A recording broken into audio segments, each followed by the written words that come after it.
Buenos días. Primero que todo, agradecer el espacio para poder presentar este trabajo, felicitar a los organizadores por tan excelente calidad en el evento. El trabajo que quiero presentar tiene por título Educación prenatal y apoyo postnatal con salud en lactancia materna durante 2 meses a lactantes en una institución privada de Santander, Colombia. Es un trabajo colaborativo entre docentes y personal asistente de la clínica Fuscar. Colombia ha venido trabajando fuertemente en mejorar los indicadores para la lactancia materna exclusiva, pero no hemos logrado estar con los indicadores internacionales y nuestros datos han sido por debajo. Es importante reconocer que existen múltiples estudios que identifican cómo tiene muchos beneficios la lactancia materna exclusiva, entre ellos, por ejemplo, la disminución de la neumonía en los recién nacidos.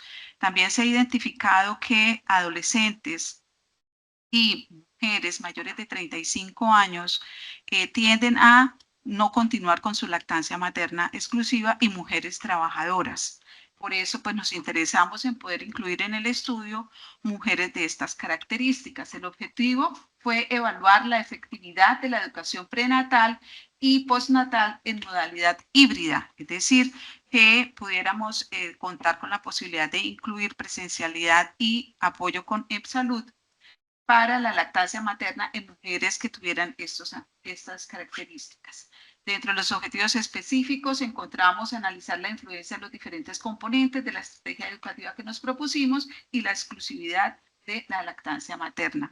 Para ello, pues se propuso un estudio piloto de un grupo de intervención pre y post, y en donde con una muestra intencional tomada de una base de datos de las mujeres que asisten a la institución Foscal y hacen los cursos de preparación para la maternidad y paternidad virtual. De esa base de datos, las mujeres que en el periodo del primer semestre del 2025 identificábamos que tenían la fecha probable de parto, fueron las que se captaron. De estas, identificamos a nuestra intención, tenía de poder captar a 10 gestantes y 30 mujeres mayores de 35 años que pertenecieran al programa PGP que se le podía hacer seguimiento. De esa misma base de datos, pues no se incluían aquellas que manifestaron de alguna manera que no pudieron terminar su gestación. Con todos los avales éticos del Comité de Ética, adicional por ser adolescentes, pues entonces con los permisos de los padres, los consentimientos y asentimientos respectivos y los de sus respectivas parejas. ¿La intervención en qué constó? La intervención tuvo para un primer contacto en el perperio con varios instrumentos que nos permitieran valorar los conocimientos, que nos pidieran identificar cómo se encontraban las mamitas respecto a aspectos como lo es el posicionamiento, el agarre, a través de una guía de observación de la OMS y, por supuesto, la intervención con las píldoras educativas que se les iba enviando a las madres lactantes con los respectivos consentimientos informados. En el primer contacto, pues entonces se aplicaba todos los test y durante las primeras 4 semanas se iba enviando las píldoras educativas y adicional motivar a las lactantes para que la institución tiene otro curso que es de 0 a 6 meses virtual para que participaran, entraran al curso y se le hacía seguimiento frente a eso. Esto es el seguimiento que se les desarrolló, ¿cierto? La intervención en total, lo que buscábamos era que tuviéramos entre 3 y 4 horas durante todos los encuentros que se pudieron llegar a programar. Los resultados que podemos tener más relevantes, encontramos, por ejemplo, que a pesar de que teníamos nosotros esa intencionalidad de poder estar con las 10 adolescentes, realmente que nos hubieran aceptado participar fueron 9, o sea, es decir, el 25.71%, y de las mayores de 35, el 74,28%. Es de rescatar también que dentro de las otras características, la mayor, el 60% fueron familias nucleares y cotizantes, es decir, mujeres trabajadoras, fue el 62,86%. Dentro de los otros datos relevantes que nos hubieran reportado el contacto piel a piel una vez se había, había tenido su parto, el 68,57% fue inmediatamente al posparto. Respecto a los diferentes test que aplicamos, encontramos respecto a la parte de conocimientos, como entre las diferencias entre el pretest y posttest encontramos una significancia alrededor del comportamiento del grupo, tanto de adolescentes como de gestantes. Y en la actitud hacia la alimentación con leche de fórmula o hacia la lactancia materna exclusiva, se mantuvo, la diferencia no fue significativa entre el pretest y el posttest.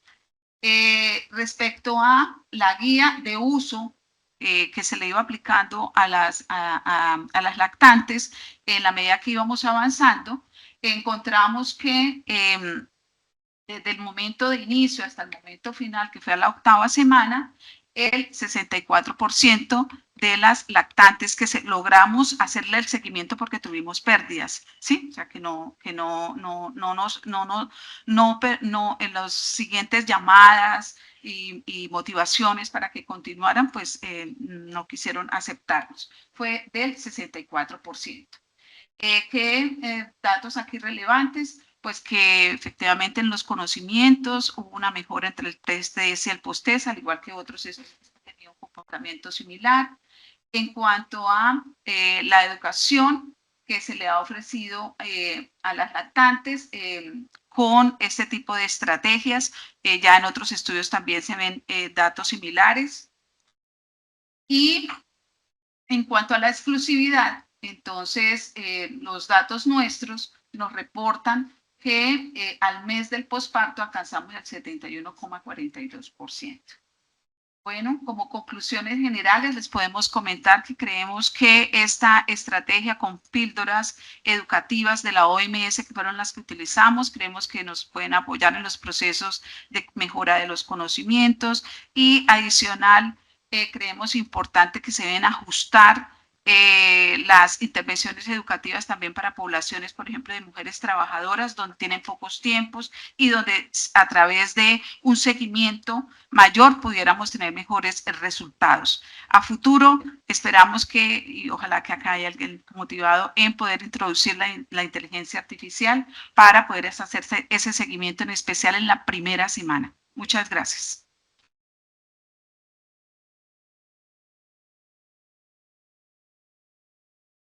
Muchas gracias, Mariluz. Muchas gracias por haberse ajustado también al tiempo. Muchas gracias a usted y a todo el equipo que aparece en la presentación.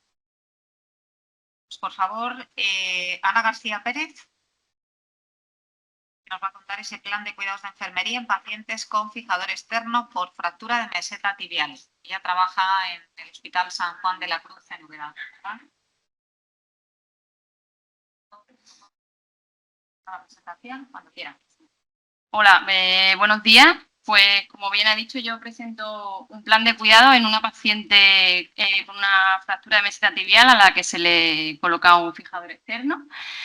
Se trata de una mujer de 58 años que no tiene antecedentes, pero sí presenta alergia a nolotil, lojaine y amoxicilina, lo cual nos complica un poquito el tratamiento de la paciente.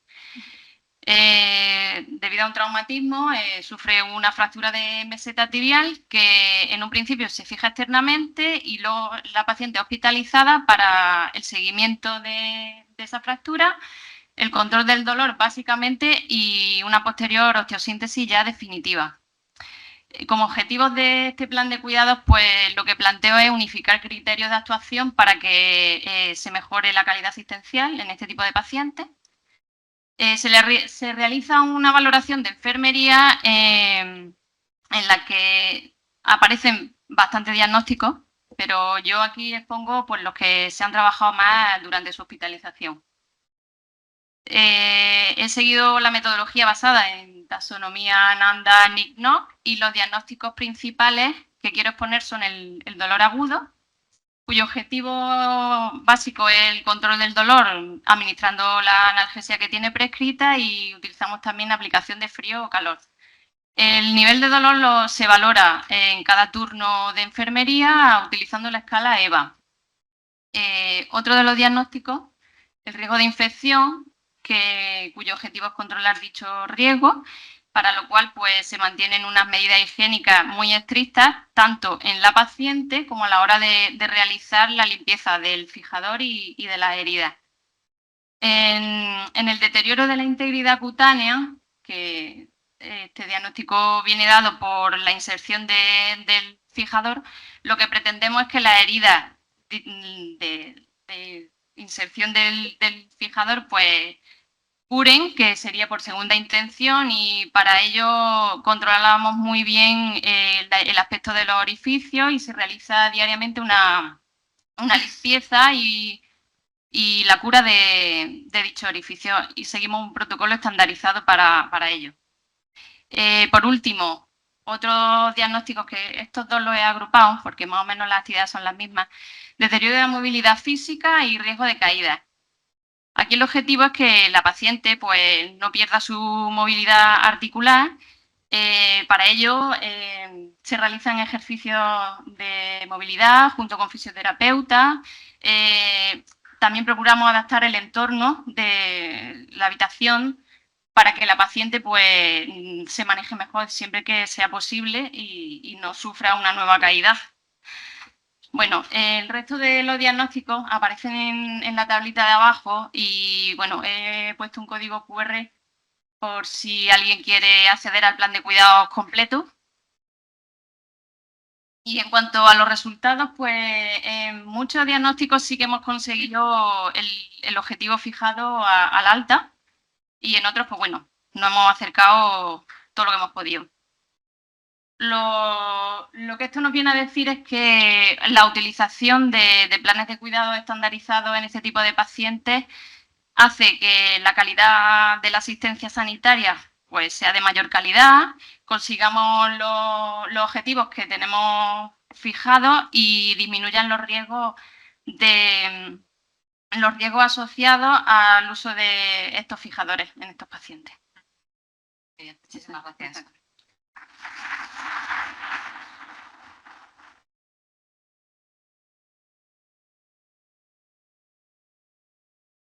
Siguiente, por favor, el impacto de la movilidad temprana en la debilidad adquirida en las unidades de cuidados. Trabajas en el Hospital Universitario de Donostia.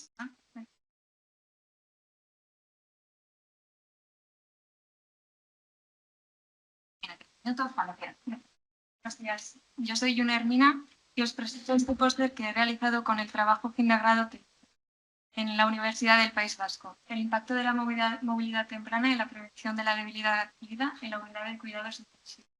La DAUCI, que es la debilidad adquirida en la UCI, es una disminución habitual de la fuerza muscular asociada a la atrofia por una enfermedad crítica.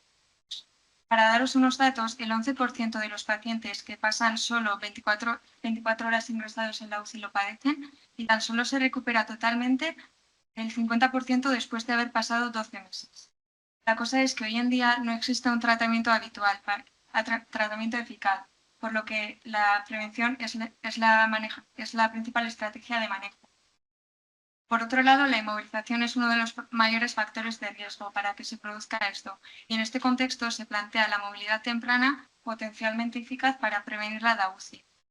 En mi trabajo fin de grado se puso como objetivo principal analizar el impacto que tenía la movilidad temprana en pacientes críticos para la prevención de la DAUCI. Y para esto se realizó una revisión bibliográfica mediante una búsqueda en bases de datos como PubMed, y se eligieron 20 estudios e investigaciones para llevar a cabo el trabajo. En los resultados que se vio, pues que la movilidad temprana se definía de distinta manera. Tanto el modo de hacerlo como el tiempo de aquello, el inicio, la durabilidad que tenía y la frecuencia en la que se hacía. Pero aún así se vio que sí tiene un efecto positivo esta movilidad temprana en la prevención de la DAUCI, ya que la incidencia bajaba. Además se vio que la funcionalidad del paciente mejoraba y que la estancia en la UCI y la ventilación mecánica disminuía. Lo que no estaba bien definido eran los roles de los profesionales sanitarios, aunque se recalcaba que la función de la enfermera es imprescindible, que se necesita un equipo multidisciplinar para esta intervención. En conclusión, se recalca que se necesita definir de forma más clara esta movilidad temprana y sería bueno, interesante realizar un protocolo. Pero aún así, la movilidad temprana tiene un efecto positivo para prevenir la DAUZ. Y aunque se haya demostrado que esta movilidad es segura, existen varias barreras y una falta de conocimiento general sobre el tema que impiden su implementación de manera adecuada. Esto ha sido todo. Muchas gracias. Por favor, vamos a ver, impacto del tiempo de uso de pantallas en el desarrollo infantil. Validación de un instrumento por Andrea Monfort Martínez. Vamos a hacer la presentación. Vale. Cuando quieran. Bueno, pues nada, buenos días. Primero, soy Andrea Monfort, portavoz y autora de este trabajo realizado junto con mi compañera aquí presente, Desiree Benatudela. Y bueno, pues como bien ha presentado mi moderadora, hablaremos del impacto de uso de pantallas en el desarrollo infantil. Bueno, pues a ver, vivimos en una era en la que el entorno digital forma parte de nuestro día a día. Claro, esto incluye a los más pequeños. Pero claro, este uso de pantallas, nos preguntamos, ¿cuándo deja de ser inocuo y empieza a afectar realmente al desarrollo? A esto nos referimos con el tiempo excesivo de screen time, que es aquel uso de pantallas que interfiere tanto con el funcionamiento como con el bienestar diario de un individuo y que, por supuesto, termina por reducir su calidad de vida. La evidencia científica es determinante, pues en este caso demuestra que este tiempo excesivo sí que afecta a todas las esferas del desarrollo infantil. Claro, hoy en día ya no hablamos de un problema de hábitos, sino de un problema de salud pública y verdaderamente es un problema emergente. Sin ir más allá, bueno, en el plano cognitivo encontramos pues mitigadas la atención, lenguaje, aprendizaje, rendimiento académico, incluso se apunta a una disminución del volumen cerebral. Luego en la parte socioemocional pues se merma mucho en la autorregulación, comprensión, habilidades sociales, la calidad y frecuencia de las interacciones humanas. También pueden llegar a aparecer pues, conductas agresivas o síntomas ansiosos muy similares a la dependencia de sustancias. Ya finalmente en el plano físico también hay mucha mitigación en todo lo que es el sueño. Normalmente también establece una relación bidireccional pues, con la fatiga y cansancio. Aparecerá pues, riesgo de obesidad, problemas visuales, posturales, cefalea, entre muchos otros. Pues bueno, aquí surge una cuestión clave, que es cómo detectamos de manera precoz estas afectaciones en la práctica clínica. Pues resulta que a pesar de la evidencia científica tan creciente que tenemos, no existen ni herramientas ni específicas ni validadas que lo hagan y ni mucho menos pues, que lo hagan de manera integral. Entonces es en este punto donde situamos nosotras nuestro trabajo.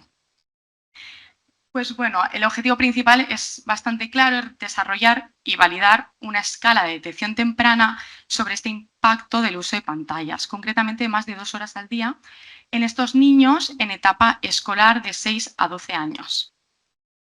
Pues bueno, además es que no queremos solo medir todo, queremos entenderlo. Por eso nuestro primer objetivo específico es definir estos factores de riesgo y protectores pues, relacionados con el tema. Con estos factores avanzamos y desarrollaremos esta herramienta útil y validada que se podrá utilizar en enfermería comunitaria, pediátrica y escolar. Y ya la meta final pues es anticiparnos a este problema antes de que tenga consecuencias mucho mayores. Es este nuestro tercer y último objetivo específico, esta prevención, ¿no?, a largo plazo. Ya bueno, para llevar a cabo este proyecto seguimos los estándares metodológicos de la lista de verificación COSMIN. Primeramente, pues, el proceso empieza con una revisión exhaustiva de la literatura que nos permite identificar estos indicadores clave, tanto de riesgo, protectores como familiares. Con ello elaboramos estos 30 ítems que cuenta la escala y también este cuestionario sociodemográfico familiar que más tarde lo rellenarán pues, estos adultos. y contiene estos factores. Bueno, el ámbito, pues se pretende que sean todos estos centros de salud colaboradores dentro de la provincia de Castellón que nos permitan alcanzar la muestra esperada. Luego ya, pues evidentemente la población son estos niños, niñas en etapa escolar de 6 a 12 años que cuenten con autorización expresa de estos padres, madres y o tutores legales. En cambio, serán excluidos todos aquellos que cursen con algún tratamiento o una enfermedad que ya afecte de base a este desarrollo. Ya para terminar aquí, la muestra que se espera para la validación facial y estudio piloto es alrededor de 30 sujetos. Y ya para la recogida de datos sí que se estima alrededor o mínimamente de 300 participantes. En cuanto a la validación de la escala, empezará pues, con un consejo de expertos que se encargará de evaluar, digamos, el contenido de la herramienta. Luego continuaremos con este estudio piloto que lo que determina es tanto el tiempo de cumplimentación como la comprensión del instrumento. Y, por supuesto, luego ya avanzamos a la recogida de datos. Se divide en 2 periodos. Esto nos permite también analizar la estabilidad de la herramienta en el tiempo. Aquí es, por supuesto, pues donde se cumplimenta la escala autoinformada, el cuestionario sociodemográfico y, por supuesto, el consentimiento informado. Bien, ya en la parte de los análisis estadísticos sí que analizaremos primero un análisis descriptivo de la muestra y continuaremos con las propiedades psicométricas. En este bloque empezamos con el constructo que, bueno, pues lo evaluamos con el test de esfericidad de Bartlett y el test de Canio. Esto nos permite avanzar al análisis factorial exploratorio. Luego la consistencia interna la evaluaremos a través de la unidad de McDonald y la fiabilidad de TRTs con el coeficiente de correlación intraclase y el mínimo detectable change.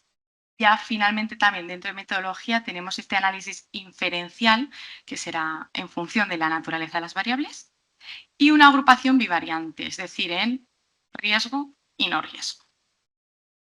Pues bueno, aquí ya más allá de los datos, la pregunta real es, y esto a mí en consulta, es que ¿para qué me sirve, no? Buscamos capacitar a enfermería en esta detección precoz de situaciones de riesgo desde una perspectiva integral del desarrollo infantil. Claro, esto nos abre un montón de puertas. Podemos realizar intervenciones preventivas e intervenciones también una vez aparezcan estas afectaciones. Lo mejor de todo es que serán abordajes individualizados a las características de los pacientes. Además, también puede proporcionar una base sólida para futuras investigaciones precisamente de esto, del entorno digital en la infancia. Por supuesto, la difusión de estos resultados no podemos omitirla, será pues la publicación de artículos científicos que nos añadan toda la robustez posible al proyecto, como hoy pues esta participación, ¿no?, en jornadas, comunicaciones universitarias, congresos ya sea nacional e internacional y por supuesto una promoción de iniciativas divulgativas. Como todo estudio, pues no está exento de limitaciones. Aquí el primero que os puedo decir es pues como a lo mejor esta dificultad que hayamos para contabilizar de manera objetiva este tiempo real de uso de pantallas. Claro, esto es un riesgo tanto de infra como de sobreestimación del screen time de los niños. Seguidamente tenemos como esta recogida de datos basada en el autoinforme por parte de los adultos, pues puede introducir sesgos, ya sea de memoria o de deseabilidad social. Por supuesto, factores socioculturales, económicos o educativos pues, que a lo mejor no podemos controlar, también afectarán a los resultados. Finalmente, cabe mencionar que bueno, pues esta herramienta está en fase de diseño. Entonces, en este caso, en el proceso metodológico no incluimos la validez de criterio. Bueno, en conclusión, esto nace pues, de una realidad cada vez más presente, que es este impacto del entorno digital en la infancia. Y la herramienta pues, propone una respuesta clara, detectar, comprender y abordar de manera precoz cualquier posible problema, ¿no? Así que eso, muchas gracias por vuestra atención. Eso es todo.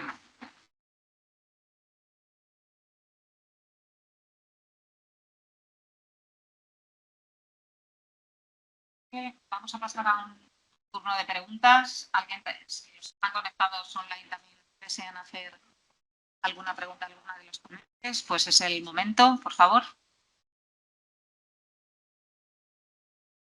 Yo sí tengo alguna pregunta para los ponentes. Por ejemplo, en el caso de Mariluz, un trabajo tan interesante y tan pertinente, también resulta natural, ¿no? Esas pérdidas que ha tenido durante el estudio, ¿qué han pensado que pueden hacer para intentar disminuir esas pérdidas y tener una muestra un poquito más representativa? No sé si se les ha ocurrido algo. Precisamente yo creo que ese interés nuestro de haber hecho este estudio piloto para mejorar el proceso de la intervención y que podamos arriesgarnos ya a un estudio de mayor envergadura.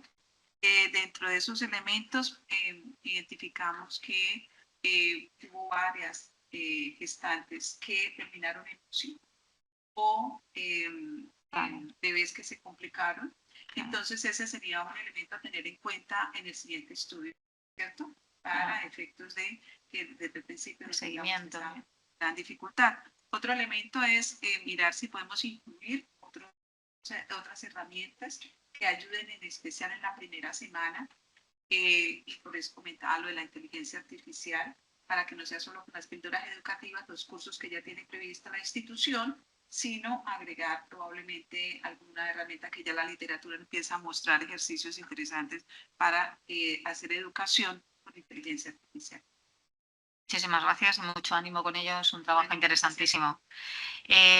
Otra de mis preguntas es para Ana García. Bueno, para que se vayan situando, aunque por si acaso les baila un poquito los títulos, ella ha expuesto en su póster los cuidados pertinentes del fijador externo de fractura de meseta tibial.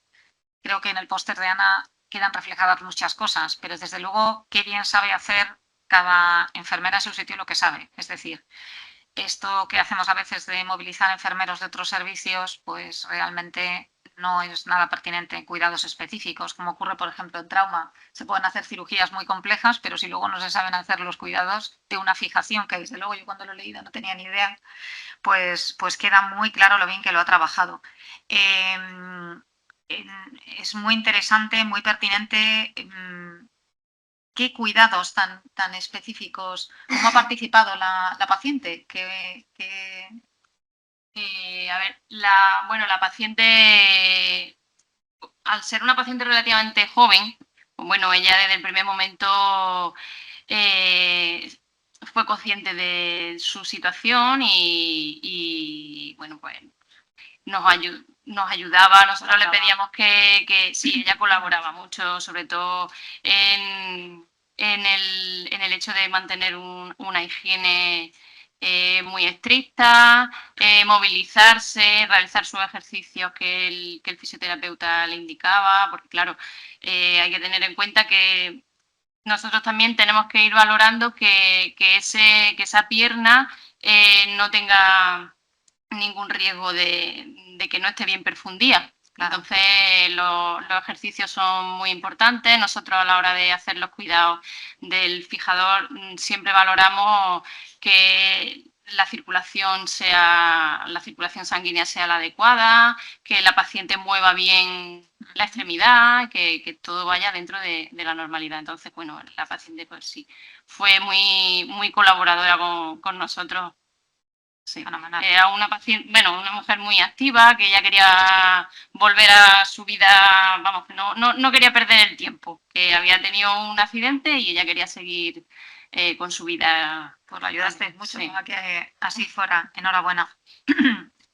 Otra de las preguntas, la verdad que les haría tantas preguntas a cada uno de ellos, a Yune Hermina, este trabajo tan interesante de la movilidad temprana. Lo que no me queda claro es qué entendemos por movilidad temprana, ¿qué es? ¿A las 24 horas de UBI, a las 12, a las 48?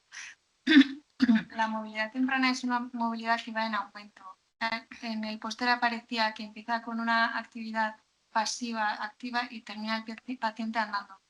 Lo que he dicho también es que no se definía de forma igual en todos los estudios. Algunos empezaban con la movilidad a las 24 o 72 horas del ingreso, otros hasta los 7 días no empezaban.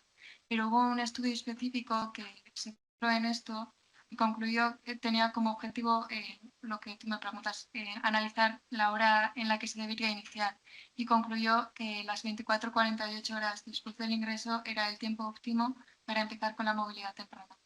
Ajá, muy bien, pues muchísimas gracias, interesantísimo. Andrea, otro trabajo también muy interesante, el uso de las pantallas. ¿Qué trabajo tan grande habrá que hacer? Porque aquí hablamos del desarrollo infantil y demás. ¿Qué se hace con las familias, no? Todo esto entiendo que se trabaja en conjunto, porque por mucho que puedas hacer educación a los niños, que entiendo que habláis de primaria, habláis de escolar, como enfermera escolar, pero ¿qué hacemos? Para que luego en casa no cojan el móvil, ¿no? Sí que es verdad que, bueno, a la hora de realizar la revisión, ¿no?, de literatura, a lo mejor puede ser que UNICEF sí que sacaba algún tipo de guía, pero es que también el problema, y por lo que yo quería desarrollar un poco la escala, es porque realmente no hay guías realmente que enseñen a las familias. Creo que a lo mejor con esto, aparte que nos ayuda pues esto, a esta promoción de la salud en el ámbito escolar, pues incluirá a estos padres, en el ámbito de atención primaria estarán siempre presentes. Con esto haremos esta divulgación también, así yo creo que ayudamos un poco a concienciarlos, primero ver la realidad, esta escala, claro, te dice ítems, no, yo sé, por ejemplo, uno de riesgo que a lo mejor conocemos todos es cómo calmar, premiar o distraer a los niños con dispositivos digitales afecta realmente negativamente. Yo creo que, si no me equivoco, y me acuerdo bien, creo que era en el ámbito sobre todo cognitivo. Pues claro, esto a lo mejor les hace darse cuenta de, por lo menos ya un poquito con lo de las escalas, que prevenir, aunque sean solo estos 30 ítems. Y poquito a poco ellos, yo creo que les surgirán preguntas, dudas, querrán saber más, no sé. Pero sí, falta mucho todavía por hacer. No sé si hoy de la sala, aunque vamos. Pues muchísimas gracias. La verdad que excelentes trabajos. Muchas gracias.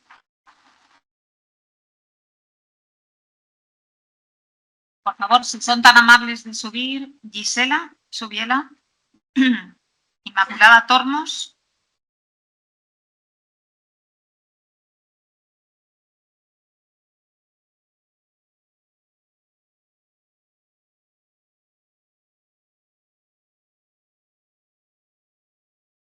Inmaculada Contreras. ¿Inmaculada Contreras está en la sala? No. Vale. ¿Y Alicia Montarrosa? ¿Poco? Pues Ricardo García, por favor, si están amables. Y Jesús Fuster. Creo que cabemos todos. Sí. Sí. Fenomenal.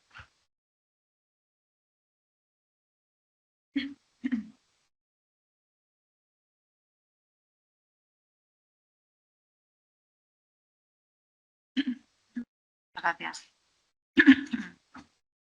Bueno, pues eficacia de la evacuación inducida versus absorbentes en pacientes hospitalizados de medicina interna. Un cambio de paradigma. Pues Gisela, cuando quiera. Buenos días. Gisela trabaja, que no lo he dicho, en la Universidad de Valencia, ¿verdad? No, en el Hospital de Cartagena, en Santa María del Roseto. No, pertenecemos al programa del BPSO porque nuestro hospital está certificado. Vale, bien. Bueno, la incontinencia urinaria en el paciente hospitalizado suele manejarse por defecto con el uso de pañales. Esto, aunque parezca una solución cómoda, se asocia a un aumento de riesgo de infecciones del tracto urinario y de lesiones cutáneas asociadas a la humedad, como la dermatitis asociada a incontinencia.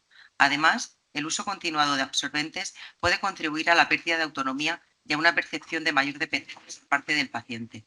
En nuestro centro participamos en el programa BPSO, que promueve prácticas basadas en la evidencia. Dentro de este marco se impulsa la transición desde el uso sistemático de absorbentes hacia la evacuación inducida, con el objetivo de recuperar continencia, independencia y dignidad en las personas ingresadas.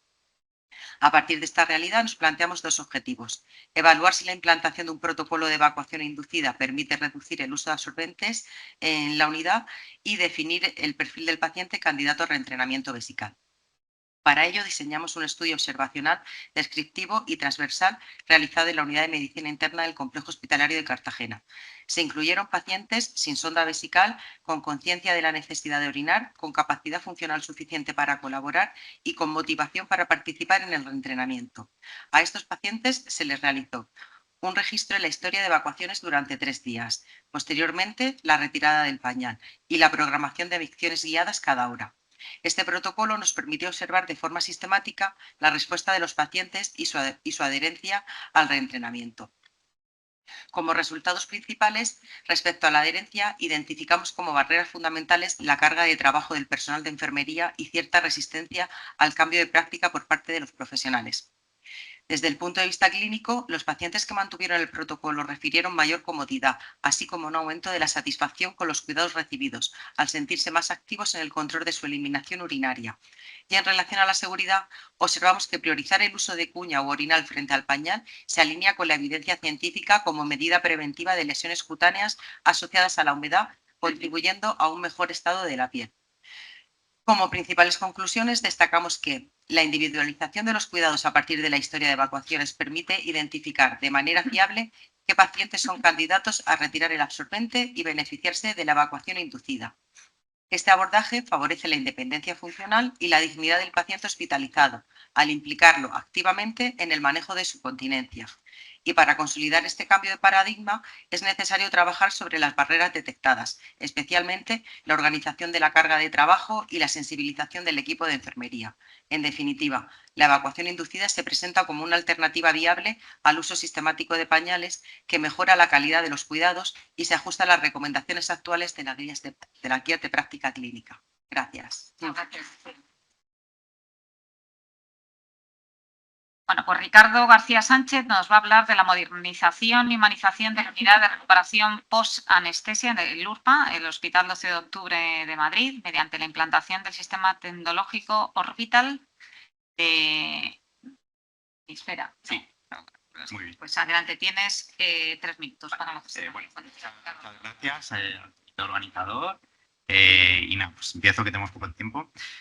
Nuestro trabajo se ha centrado en la utilización de un sistema tecnológico llamado Orbital, basado en la localización del paciente en tiempo real y su implicación en una unidad de recuperación posanestésica. La URPA es un servicio con un alto flujo de pacientes. Nuestro hospital consta de 40 quirófanos y bueno, tiene como una media de 120 cirugías al día. Entonces, bueno, os podéis imaginar lo complejo que es organizar todo esto. Antes de que utilizáramos este sistema, teníamos una alta carga administrativa y de estrés por las continuas llamadas de quirófano, solicitándonos una cama en URPA y las continuas interrupciones que repercutían negativamente en el cuidado de nuestros pacientes. Pero bueno, gracias a la utilización de este sistema hemos podido disminuir estas interrupciones y centrarnos en lo mejor que sabemos hacer, que es el cuidado de nuestros pacientes. Entre las tareas que podemos realizar con el Orbital, pues destaca principalmente la localización del paciente desde la unidad de preingreso hasta que es dado de alta de la URPA, ¿vale? Esto es posible gracias a un geolocalizador colocado junto a la pulsera identificativa del paciente que rastrea en todo momento la ubicación del paciente a lo largo de todo el proceso quirúrgico.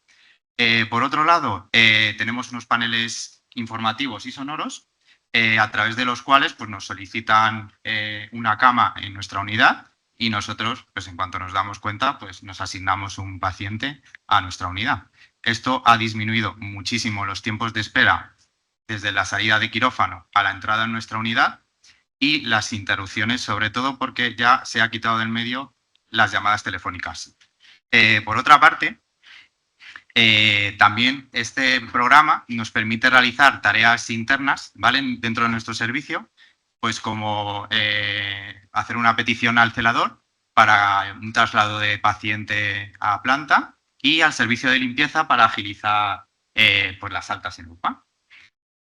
Por otro lado, los familiares pueden descargarse una aplicación móvil de manera sencilla, ¿vale? No que lo puede hacer cualquiera, solo tienen que meter las iniciales del paciente y a través de esa aplicación pueden saber en qué momento se encuentra el paciente, si ha salido de quirófano, si está en recuperación si ya se ha dado de alta de nuestra unidad, está en planta, y esto hemos observado que también ha disminuido mucho la ansiedad en los familiares, que saben más o menos por dónde está ya su paciente, porque también nos llamaban mucho desde admisión preguntando por los familiares, que bueno, todos sabemos que los cirujanos pues tardan en informar, y con esto pues también hemos mejorado en ese sentido. Bueno, en definitiva, como podemos observar, son numerosas las mejoras que nos ha supuesto utilizar este tipo de sistema tecnológico. Los resultados obtenidos nos muestran una reducción significativa de los tiempos de espera desde salida de quirófano del paciente al ingreso en un BOS de nuestra unidad. Casi un 17% en los 2 últimos meses desde su implantación. Esto nos ha permitido mejorar la coordinación y optimización de recursos entre todas las áreas del bloque quirúrgico y, vamos, en definitiva, estamos bastante orgullosos y encantados de utilizar este sistema. Y además se pasó una encuesta a todos los profesionales de la unidad y en general había una buena aceptación y estamos muy orgullosos de ponerlo en marcha en los inicios de, bueno, es que nuestro hospital ahora es nuevo, como aquel que dice, veníamos de un hospital antiguo y hemos empezado muchas cosas ahí.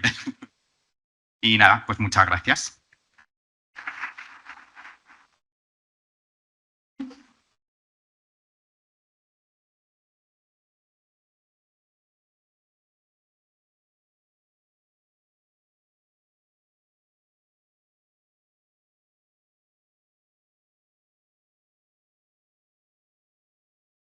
Ahora, por favor, vamos a continuar con Jesús Fuster, sobre un estudio de investigación sobre prescripción de cuidados de enfermería por estudiantes de tercer curso de grado en enfermería en la Universidad de Alicante.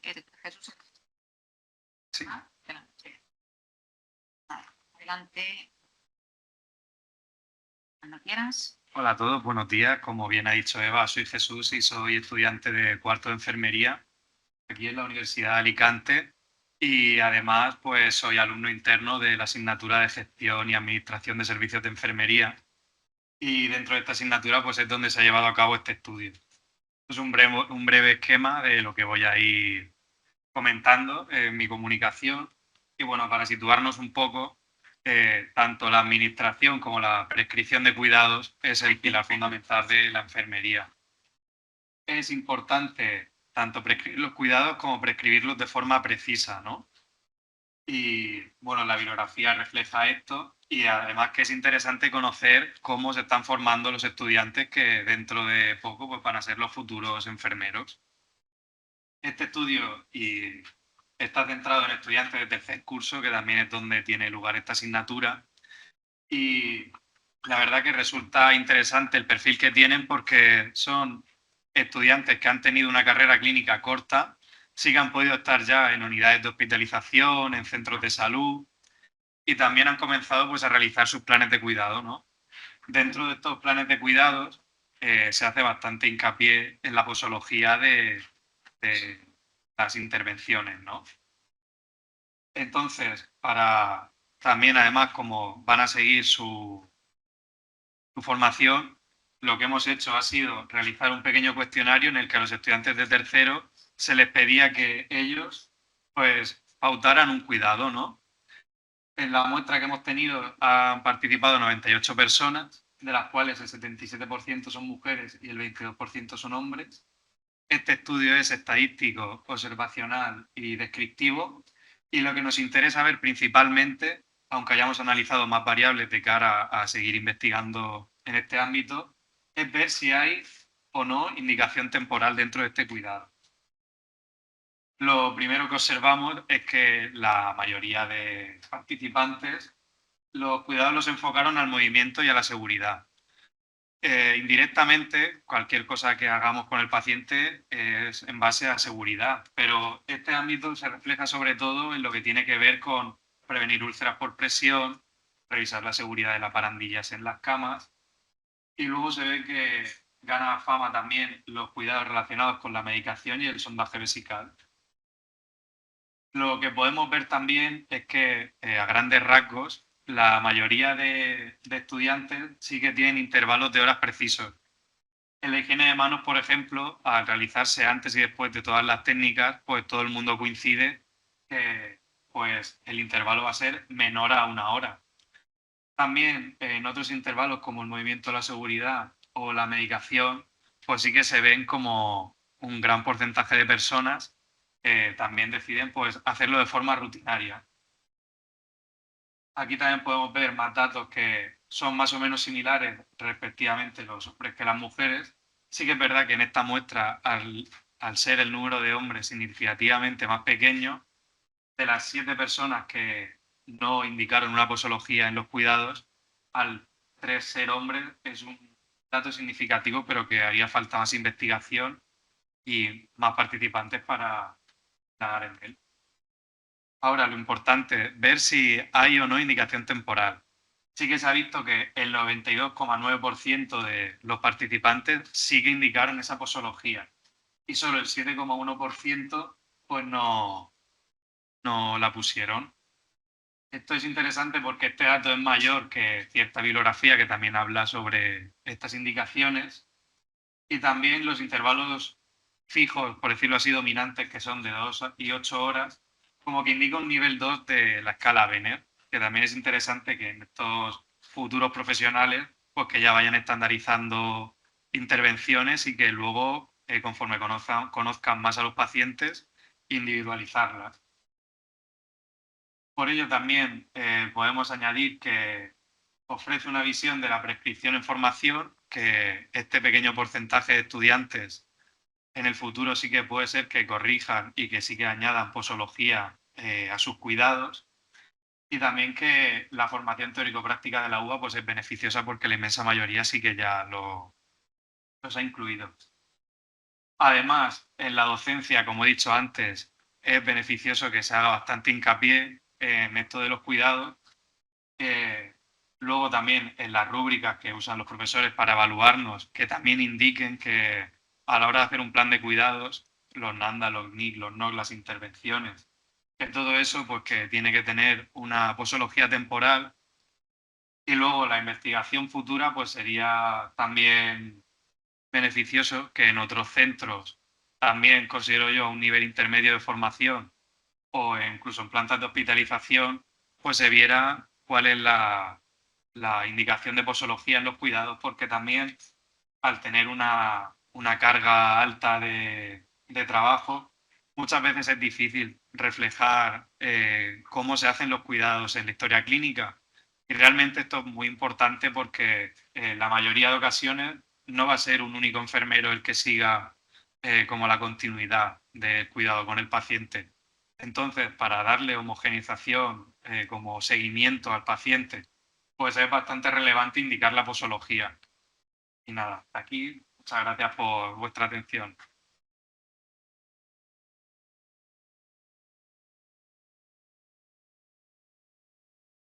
Decir Jesús, que excelente alumno interno, se nota ahí su mentora, indudablemente, que estará muy orgullosa, me imagino. Y Jesús, ¿ya sabes dónde va a trabajar este verano? Aún no lo sé, pero ya pues he hecho una lista de preferencias y lo importante es que cuidar es una cosa muy amplia que requiere cuidados muy precisos y que donde sea pues podremos ir cuidando y ayudando a la gente y seguir pues la carrera profesional. La verdad que sorprende su exposición porque no se nota diferencia entre un alumno y un egresado, una presentación con mucha madurez. Enhorabuena.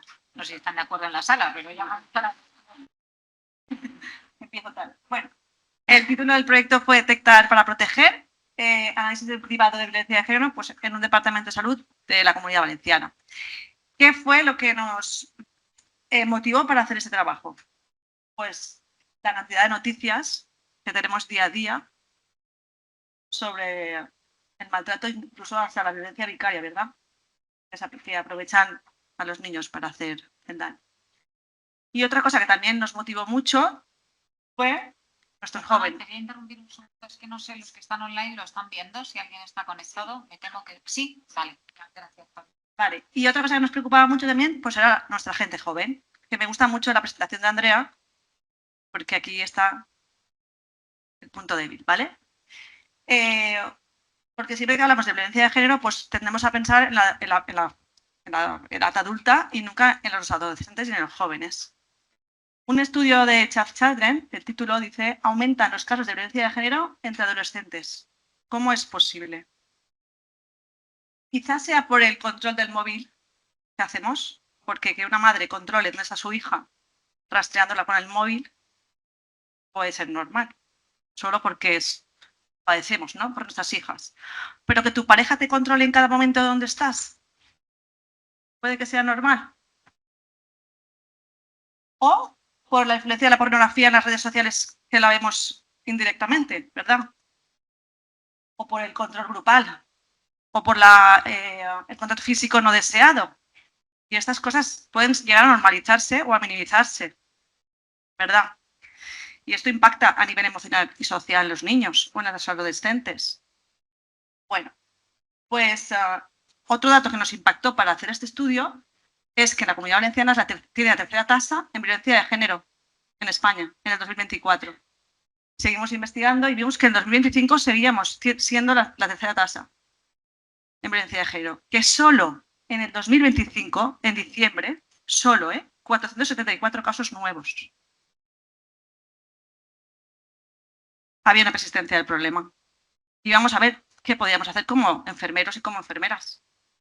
Pues les diré que en la Comunidad Valenciana tenemos un excelente protocolo de detección precoz en violencia de género, donde la enfermera tiene un papel súper importante.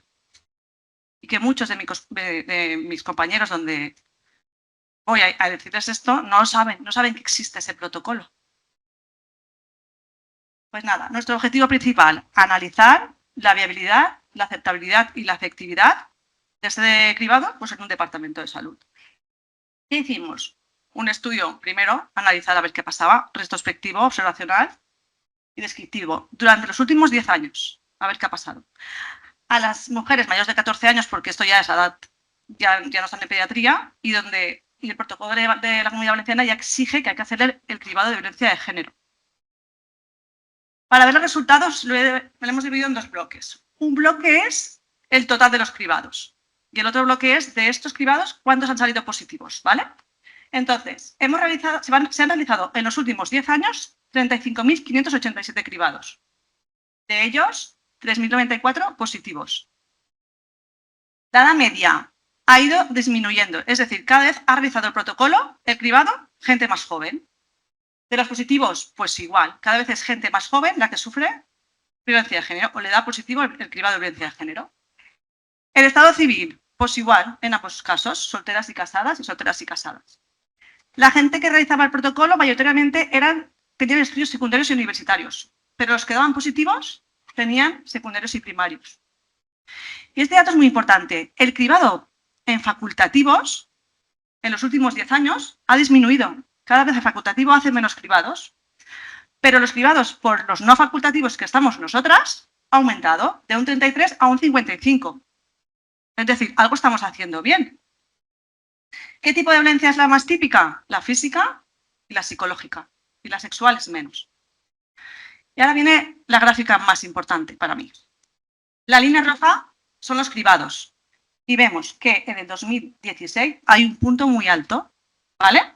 Y luego en el 2025 hay un punto muy bajito.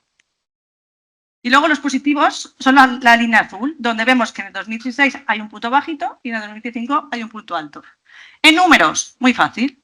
2016, 7.265 cribados en un año. 2025, 1.156. Vamos a ver los positivos, a ver si influye o no influye. 279 de 7.000 cribados. Positivos 279. Y en el 2025, 428, el 50%. Por lo tanto, como conclusiones, el cribado es una herramienta muy útil para detectar la violencia de género. Que el facultativo deje de hacer su trabajo y nosotros estemos en el punto de mira es un papel clave donde podemos identificar y abordar estos casos. Pero no hay que olvidar que ha disminuido mucho el número de cribados que se está haciendo. Por lo tanto, es importante, por primera parte, reforzar la implementación con una formación continua y buscar estrategias nuevas por todo el plan de las nuevas tecnologías. Como proyección futura, Pues la idea es hacer píldoras formativas en todas las zonas básicas de nuestro departamento y en el hospital para refrescar que tenemos esa posibilidad con la autonomía que tenemos y las competencias que tenemos en este momento. Y el EBES es nuestra plataforma de formación de la Comunidad Valenciana, donde todo el mundo que trabaja puede hacer formación tanto formativa como autoformativa. Y hay un curso específico de manejo de la aplicación de Sibio, que es donde se recoge este cribado. Así que si alguien está interesado, pues es muy fácil de hacerlo y es muy claro. Y nada, con esto termino. Muchas gracias.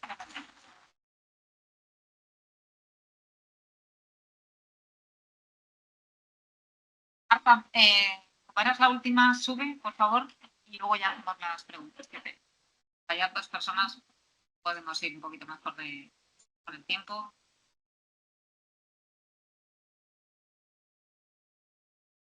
Bueno, Marta Esteve nos va a hablar sobre hábitos saludables en jóvenes de 18 a 25 años de la provincia de Alicante. Cuando quieras, Marta. Bueno, buenos días. Soy Marta Esteve Monroy y junto con mis compañeras vamos a presentar un estudio de los hábitos saludables en jóvenes de 18 a 25 años. La herramienta que hemos utilizado se llama Youngers, estilo de vida saludable, y la recogida de datos se ha realizado mediante escalas validadas para conocer el aspecto de la salud de la muestra. Nuestra muestra está formada por 25 personas, mayoritariamente mujeres, con un 81%, y universitarios, que son un 84%. El objetivo del estudio es conocer sus hábitos de alimentación, ejercicio físico, consumo de sustancias, adicciones digitales y compararlos con los datos nacionales. En cuanto a los hábitos alimenticios, podemos comprobar que la población española, entre el 25 y el 30%, siguen las recomendaciones nutricionales, cosa que al compararlo con nuestra muestra, encontramos que el 100% tiene la alimentación inadecuada o parcialmente inadecuada. Esto se debe a que la herramienta tiene una limitación, y es que en cuanto marcas el ítem de que no consumes 5 piezas de fruta diarias o verdura, aparece que ya la tienes inadecuada. Entonces sería una limitación de la herramienta. En cuanto a la actividad física, el 53,7% sí que realiza ejercicio satisfactoriamente, mientras que al hacerlo con nuestra muestra de las 25 personas, solo vemos que un 24% es capaz de realizarlo satisfactoriamente, el resto no es eficaz. En cuanto al consumo de tabaco, podemos ver que el 13,8% es fumador habitualmente. Esto es un dato que a priori es demasiado bajo si lo comparamos con nuestra muestra, que consumen un 32% de 25 personas, un dato bastante elevado al compararlo. En cuanto al hábito enólico, el consumo diario es de 10,76 gramos, un consumo que es diario en la población española, y que aunque en nuestra muestra no es diario y sí que es ocasional, lo consumen más de la mitad de la muestra, siendo un 64%. Y para concluir y hablar de las adicciones digitales, entre el 25 y el 30% presentan conductas adictivas, y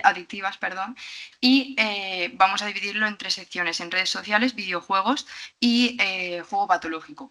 En redes sociales, 2 de cada 10 presentan un alto riesgo de uso problemático de ellas. En las experiencias con Internet, el 48% presenta problemas ocasionales o muy frecuentes. Los videojuegos presentan un 28% de problemas diariamente, y es más prevalente en hombres, siendo un 50%, frente a las mujeres, que tan solo son un 17%. Y por último, en cuanto al juego patológico, el 12% de la población española presenta ludopatía en este rango de edad, mientras que en nuestra muestra tan solo lo hace un 8%. Y bueno, para concluir, mis compañeras y yo hemos determinado la necesidad de intervenir para reducir estas cifras tan alarmantes en los jóvenes universitarios. Muchas gracias. Mi pregunta va para Gisela. ¿No aumenta el riesgo de caídas el llevar con más frecuencia a los pacientes al baño? Gracias. A ver, es una preocupación legítima, pero no se ha demostrado que el número de caídas aumente. De hecho, si se sigue bien el protocolo, las misiones están programadas, y en caso de urgencia se utiliza el orinal para que el paciente no lo haga en el pañal y sea en la cama o en el sillón donde se encuentre. Gracias. Solo quería añadir una Qué importante, qué pertinente, vosotros que habéis trabajado mucho este tema de la incontinencia, lo importante que lo has mencionado, la sensibilidad de los trabajadores, porque a veces hablamos que se necesita más personal y otras veces lo que se necesita es sensibilidad. Hay turnos que funcionan y no, y hay turnos que el pañal se queda ahí puesto. Correcto, al comenzar este proyecto con el BPSO, porque nuestro hospital es uno de los hospitales que está acreditado por el BPSO, mucho personal decía que la carga de trabajo aumentaba muchísimo, eran reacios a intentarlo, cosa que en otros turnos la gente que se ponía de su parte, el trabajo sale adelante, incluso es una satisfacción, el paciente te da las gracias, o sea, dice, si yo no he utilizado pañal nunca, ¿por qué tengo que llevar un pañal? Ahora ven una persona de 70 y pocos años que entra por una puerta de urgencias y se le coloca un pañal, no le preguntan si es autónomo, en casa cómo se defiende, nada, directamente es un pañal. Entonces en el complejo hospitalario de Cartagena, tanto en el Hospital del Rosell como en el Santa Lucía, estamos haciendo el reentrenamiento vesical y igual que en el póster que ha explicado antes mi compañero, a través de la escala Sandvik se conoce cómo es la incontinencia de ese paciente y en el caso de que sí necesite pañal, utilizar el pañal adecuado. No poner, si porque si el paciente camina y solamente tiene una pérdida, porque se hay que ponerle un pañal completo, puede tener una braga pañal para un escape y que él pueda llegar a la sed. Pero estamos todavía ahí redefiniendo qué unidades son en las que podemos hacer tratamiento vesical, en cuáles aplicamos la escala de Sandvik. Vamos a ir trabajando. Os animamos muchísimo a ponerlo en marcha, que a veces en los hospitales uno solo se encuentra, para empezar, un solo modelo de un pañal tremendo. Los hay diferentes. Y los hay diferentes. Bueno, ha sido, bueno, muchísimas gracias. Gracias. Había más preguntas. Aquí la pregunta. Hola, buenos días. Bueno, en general me están encantando también esta mesa de comunicación. La verdad es que todo el congreso ha sido maravilloso. Enhorabuena, porque es que estoy encantada de estar aquí, de compartir todo esto con vosotras. Inma, yo quería dirigirme a ti, ¿no? Por esta súper necesaria comunicación. Los datos hablan por sí solos, no hace falta exponerlo. Y a pesar de que los noticiarios nos sigan tratando como números a las mujeres muertas a manos de hombres, efectivamente detrás los casos son tan alarmantes que debemos seguir trabajando y seguir insistiendo en estos cribados para la detección precoz. Y en este sentido a mí me gustaría realizar como alguna reflexión, y es que a pesar de que otros profesionales sanitarios dejen de hacer estos cribados, es tan necesario que sigamos haciéndolos, que bienvenidos sean las manos que lo llevan adelante, por un lado. Y por otro lado, me ha llamado mucho la atención los resultados de estos cribados. Y es que coinciden muchísimo con los tipos de violencia que sabemos identificar, ¿no? Y este iceberg, donde la punta es esa muerte y esa violencia física, que es lo más fácilmente detectable, mientras que el resto de tipos de violencias físicas, económicas, sexuales, son muy difíciles de detectar. Para entenderlo fácil y rápido, de igual manera que no hace tantos años que me pegue mi pareja o que me pegue un poquito, era incluso normal, ¿no? No pasaba nada, lo teníamos todas interiorizado y normalizado, ¿no? Y de esto no hace tantos años. Actualmente tampoco se entiende que mi pareja me intente penetrar mientras yo estoy durmiendo, esto es violencia sexual, o que a pesar de que a mí no me apetezca tener relaciones sexuales con él, con o sin penetración, me incite o me sienta obligada a ello, puesto que soy su mujer y debo cumplir, ¿no? Esto también es violencia sexual. Y este tipo de violencias son infinitamente difíciles de detectar y los cribados son totalmente insuficientes en esto. Por lo tanto, me llama mucho la atención que, bueno, coincide, ¿no?, con que son más difíciles de detectar y por lo tanto siguen detectándose menos, ¿no? Y es uno de los tipos de violencia menos detectados, ¿no? Y con esto, y enlazando con lo que has dicho de Andrea, el uso de pantallas, los controles y tal, me preocupa muchísimo cómo las generaciones de detrás, a través de estas pantallas, de esta falta de acceso a lo que acceden, al contenido que ven, a las redes sociales y a la pornografía y la violación constante de las mujeres, cada vez con más brutalidad y por más y más manadas que las tenemos repartidas, lo siento, a lo largo de todo el territorio español, van normalizando e interiorizando también conductas sexuales que para nada son ni normales, ni habituales, ni consentidas, ni deseadas por ninguna de las mujeres, ¿no? O por poquísimas, si queréis, para no ser tan tajante. Y es algo que yo creo que en los cribados deberíamos seguir trabajando, mejorando en los protocolos, porque también estamos viendo que ni Sibio ni Biogen son suficientes para evitar muertes, violaciones, ¿no? y agresiones hacia las mujeres.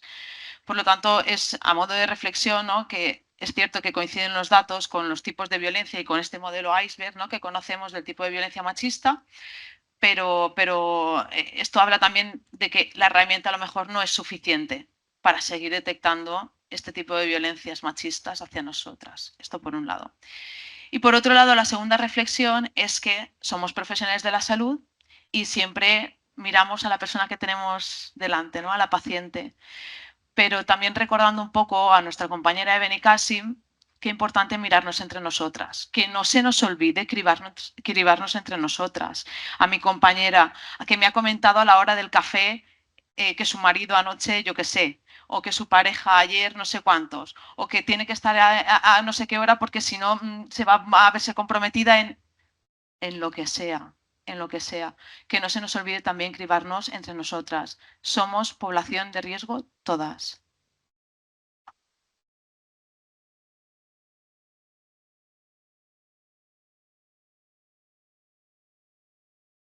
Bueno, muchas gracias por tu discurso, que es muy verdadero. Lo que pasa que mi idea surgió también porque dando clase en Valencia, en la Universidad de Valencia, me tocó dar la clase de violencia de género y ahí despertó mi chispa.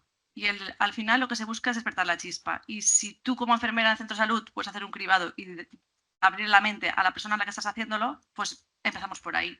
Luego a los alumnos que les das la clase de violencia de género y empiezas a escuchar comentarios que normalizan, cosas que normalizan que son muy fuertes, que es lo que tú dices, que es la base del problema y es donde hay que entrar.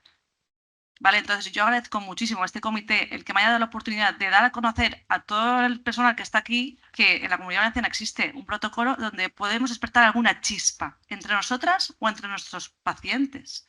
Luego hay otras maneras de despertar más chispas. Hay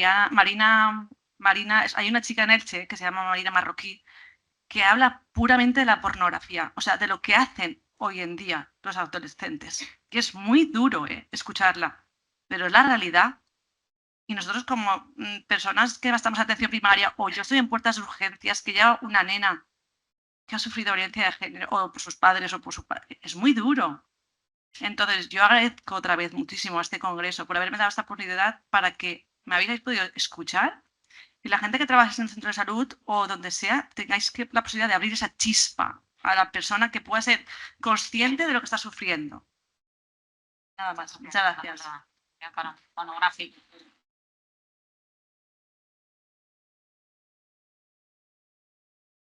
¿Preguntas en la sala?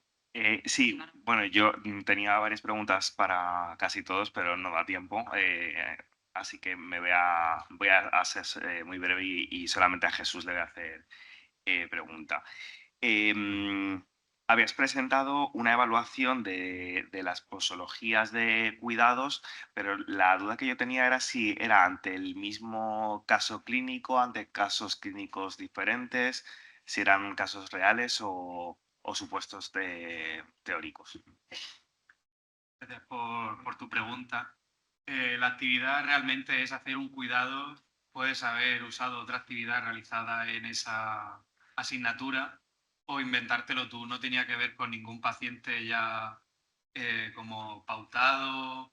Era de elección abierta. Ya dentro de toda esa elección, como lo importante es ver la posología y luego hacer un poquito más de ver si había mucha variabilidad o no dentro de ámbitos, pues eso, que no había ningún paciente prototipo ni nada, era simplemente ver cómo se redacta un cuidado por el alumno y ver si está bien redactado y en qué porcentaje no está bien redactado, por ver si cómo se están formando es beneficioso o si hay que cambiar algo. Gracias. ¿Alguna pregunta más? Ah, Jesús. Venga. Yo quería hablar también en base a lo que ha dicho la compañera sobre la detección de violencia de género, que yo creo también que yo que he podido hacer talleres PIEs, ir a los institutos a escuchar pues las inquietudes que tiene el alumnado, la población más joven, y de verdad que en ciertos momentos preocupa o inquieta, a lo mejor, no sé si Sibio o Biogen están enlazados con los talleres PIEs, pero yo creo que se pueden nutrir y pueden, sobre todo, darle luz a temas tabús, a lo mejor los niños, eso como que, o la gente más joven que ve pornografía o parece que hablar de sexo es una cosa que no se debe hacer o parece que hasta cierta edad pues no puedes decirlo o que no tienes, no tienes como confianza con tu enfermero o con algún sanitario o algún profesional de otro ámbito que te sepa guiar. Y yo creo que también es interesante esto de los talleres peer, de un poco prevención para que también a lo mejor, al igual que ciertos patógenos, entenderse el ejemplo, se atacan desde varios sistemas, pues que también que un problema así, que se ataque desde diversos programas en distintas edades para que todos juntos, pues al final, aunque no sea una cosa que se vea con brevedad, que se requerirá tiempo, pues que poco a poco pues, vaya reduciendo al final todo este efecto que queremos evitar. Claro que sí, sin duda. Muchas gracias. ¿Alguna pregunta más de la sala? Tengo un par de preguntitas. Una para Ricardo, de este programa Orbital, que la verdad es tan sumamente interesante. Por un lado, para disminuir la ansiedad de los familiares, de dónde andará mi paciente, dónde estará, está en quirófano, no está, todo esto, ¿no? Imagino también la reducción de carga administrativa para vosotros. Pero sobre todo, ¿en qué medidas ha mejorado la asistencia sanitaria para las enfermeras? Nosotros sobre todo ahora con el Orbital podemos anticiparnos a la llegada del paciente, o sea, entonces nos supone pues preparar el POS. Ay, perdón. Sí, nada, como decía, que a nosotros pues, nos ha supuesto pues eso, anticiparnos a la llegada del paciente y tener más tiempo para agilizar pues, los cuidados, sobre todo el recibimiento del paciente, que en una URPA es primordial cuando llega el paciente. Antes no, pues antes era como todo muy rápido, y ahora pues lo vemos en la pantalla y como que nos da tiempo a prepararnos. Pues nada, enhorabuena. Seguro que se va a implantar en muchos más sitios. Y otra pregunta para Marta, que también ha sido otra exposición brillante, desde luego por parte de los estudiantes habéis hecho unas exposiciones estupendas. Felicitarte a ti y a todo el equipo que también te acompaña, ¿no? ¿Cuál ha sido el perfil, sobre todo mayoritario, de los jóvenes de la muestra del estudio?